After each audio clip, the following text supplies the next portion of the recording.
রাস্তায় রাস্তায় মোড়ে মোড়ে দাউ দাউ করে আগুন ধরিয়ে দেওয়া হয়েছে। একদিকে সেনা নেমেছে, অন্যদিকে পুলিশ, আর তাদেরকে লক্ষ্য করে ইট পাথর ছুটছেন আন্দোলনকারীরা।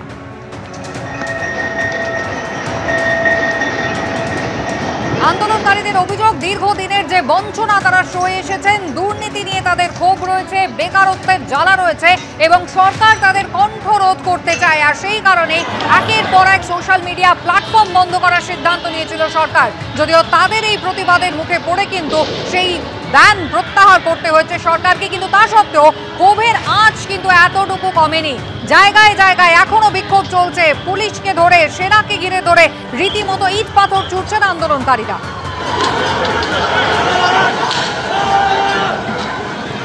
নেপালের আইনমন্ত্রীর বাড়ির বাইরের ছবি দেখতে পাচ্ছেন, একেবারে বাড়ি ঘিরে ফেলেছেন বিক্ষোভকারীরা, বাড়ির বাইরে আগুন ধরিয়ে দিয়েছেন তারা এবং শয়ে শয়ে মানুষজন একেবারে ছুটে আসছে, ছাত্র যুব সমাজ, এবং একেবারে ভিড় বাড়ছে ক্রমাগত। সেনা মোতায়েন করা হয়েছে, কিন্তু তা সত্ত্বেও দেখুন বাড়ি ঘিরে রেখে গেট বন্ধ করে সেই বাড়ি লক্ষ্য করে, পুলিশকে লক্ষ্য করে ইট ছোড়া হচ্ছে। मुझे लगता है बैकफुट पर आ गई है केपी ओली सरकार, क्योंकि लोगों का इतने बड़े टकराव के बाद सड़कों पर यूं उतर आना, पुलिस का कोई एक्शन ना करना, ये साफ दर्शाता है कि नेपाल की सरकार बैकफुट पर है। वो किसी भी तरह से चाहते हैं कि ये हालात टल जाएं, कि वो लोग ये चाहते हैं कि जब तक ये शासन जाता नहीं है, जब तक ये सरकार हटती नहीं है, तब तक वो हटने वाले नहीं है। एक दूसरी तस्वीर में दिखाता हूँ, बिल्कुल हमारे इस तरफ देखिए आप, वो धुआं नजर आ रहा है। ये धुआं किस चीज का है? ये दूसरी तरफ भी विरोध प्रदर्शन शुरू हो गया है। वो पार्लियामेंट जो न्यू बायनासौर इलाके में है उसके दूसरी तरफ है और वहां से भी धुआं निकल रहा है। ये इंडिकेटर हैं, हर चौराहे पर जलते टायर, हर चौराहे पर खड़ी ये भीड़, हर सरकारी बंगले में घुसती ये भीड़। ये देखिए यहाँ भीड़ अग्रेसिव हो रही है, पुलिस का कोई एक्शन नहीं हुआ, बोतल मारे गए, हल्की सी भगदड़ हुई, लेकिन उसके बाद पुलिस ने कोई एक्शन नहीं किया। इससे ये साफ है कि केपी ओली सरकार का जाना लगभग तय माना जा रहा है। पुलिस की बॉडी लैंग्वेज से लगता है कि वो लोगों के खिलाफ एक्शन नहीं लेंगे, वो लोगों के खिलाफ कोई एग्रेसिव स्टेप नहीं उठाएंगे, वो कोई हथियार नहीं उठाएंगे लोगों के। ये एक सीधा इंडिकेटर होता है। एक सरकार की तरफ से ये कहा जाता है कि आपने अब बल प्रयोग नहीं करना है, अब बल प्रयोग हुआ तो हम गए। और दूसरी बात ये होती है कि जिस तरह से सत्ता हिलती है तो पुलिस उसी तरह से बिहेव करती है। ये हमने श्रीलंका में भी देखा, ये हमने बांग्लादेश में भी देखा, और ऐसा बहुत सारे देशों में होता है कि जब जनता सड़क पर आती है तो फिर ना कोई हथियार चलता है लंबी देर तक और ना ही कोई सरकार का हुक्म चलता है। वही आज काठमांडू में हो रहा है। আমাদের প্রতিনিধি জগবিন্দর পাটিয়াল তার প্রতিবেদন আপনারা দেখলেন। কোথাও কি তাহলে রণে ভঙ্গ দিচ্ছে ওলি সরকার? এই প্রশ্নটাই কিন্তু উঠছে, কারণ 9 জন মন্ত্রী তারা ইস্তফা দিয়েছেন, একের পর এক মন্ত্রীর বাড়ি ঘেরাও করা এবং সেখানে একেবারে গণবিক্ষোভের ছবিটা কিন্তু স্পষ্ট। শ্রীলঙ্কার ক্ষেত্রে আমরা এই ছবি দেখেছিলাম কয়েক বছর আগে, গত বছর বাংলাদেশেও আমরা দেখেছিলাম, আর এবার যেটা দেখা যাচ্ছে যে একেবারে আমাদের পড়শি রাষ্ট্র নেপাল, সেখানেও কিন্তু গণবিক্ষোভ, ছাত্র যুবরা পথে নেমে এসেছে। অবৈধ বালি পাচারের তদন্তে নেমে শহর থেকে জেলায় তদন্তে নেমেছে ইডি। আর এদিকে পূর্ব বর্ধমানের কাটোয়ায় বাঁশতলা বালিঘাটে বালি তুলে তুলে যেন একখানা নকল নদী তৈরি হয়েছে। ভবিষ্যতে সেখানে বড় কোনো ভৌগোলিক বিপর্যয় হবে না, তাই বা কী নিশ্চয়তা রয়েছে? এর পাশাপাশি অবৈধ বালি তোলার ফলে বিপুল রাজস্ব আদায়ের থেকেও বঞ্চিত হচ্ছে রাজ্য সরকার। এই নিয়ে সরকারের দিকে অভিযোগের আঙুল তুলেছে বিজেপি, পাল্টা জবাব দিয়েছে তৃণমূল। সেই কবে কবি লিখে গেছেন, আমাদের ছোট নদী চলে বাঁকে বাঁকে, তবে এ নদী আসল নয়, আদ্যপান্ত নকল। পূর্ব বর্ধমানের কাটোয়ায় ঠিক এইভাবে অজয় নদের পাশ দিয়ে যেন বয়ে চলেছে একটা নকল নদী। গ্রামবাসীদের দাবি, এর নেপথ্যে রয়েছে অবৈধ বালি উত্তোলন ও কাঁচা টাকার খেলা। আর তার জেরেই বাঁশতলা বালিঘাট এলাকার অবস্থা এখন এরকম। বালি তুলতে তুলতে বর্ষায় যা কার্যত নদীর চেহারা নিয়েছে। বালি মাফিয়াদের কাছে বালি হচ্ছে সোনা, আর এই সোনা পাওয়ার জন্য দেখা যাচ্ছে যে অজয় নদের পাশে যে জমি ছিল চাষের জমি, সেই চাষের জমি কিভাবে মাটি কেটে সেখান থেকে বালি তোলা হয়েছে। গ্রামবাসীদের অভিযোগ, এককালে এই সমস্ত জমিতে চাষবাস করতেন তারা, কিন্তু পরবর্তীকালে গায়ের জোরে জমি দখল করে নেওয়া হয়েছে। নামমাত্র টাকায় কার্যত কেড়ে নেওয়া হয়েছে চাষের জমি। সেই সমস্ত জমিতে পরবর্তীকালে নির্বিচারে চলেছে অবৈধ বালি উত্তোলন। কতটা জায়গা ছিল? 1.5 বিঘা। যে মাটিটা রাত্রেবেলা কেটে উনি দল করে দিয়েছে। কত টাকায় দিয়েছে? টাকা দেয় না। কেন দিল? তাহলে দিয়ে দিলেন কেন?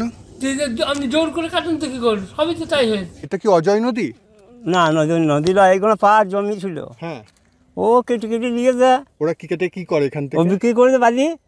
হ্যাঁ, বালি বিক্রি করেছে। পুলিশ কিছু বলে না?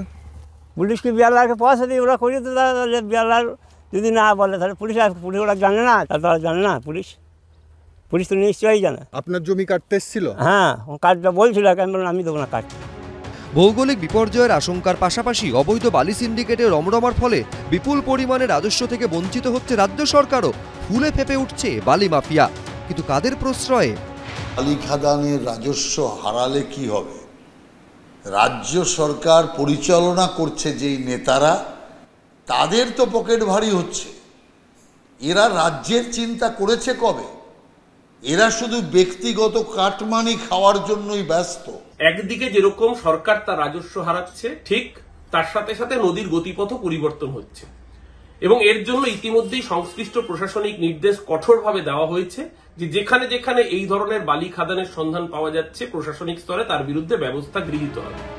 অবৈধ বালি পাচার নিয়ে রাজ্য রাজনীতি উত্তাল, কিন্তু প্রকৃতির যে অপূরণীয় ক্ষতি হচ্ছে তার কি হবে?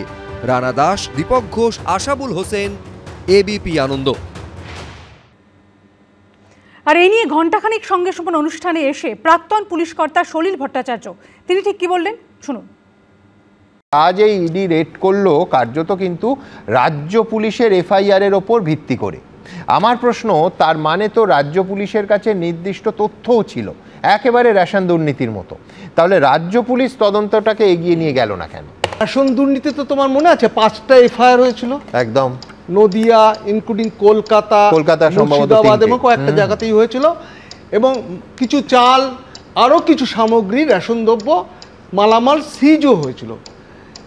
কিন্তু সেটাকে চৌর্য পুনঃপ্রাপ্ত মানে স্টোলেন রিকভার্ড প্রপার্টি না দেখিয়ে ওটাকে আনক্লেম দেখানো হলো, কেস শেষ।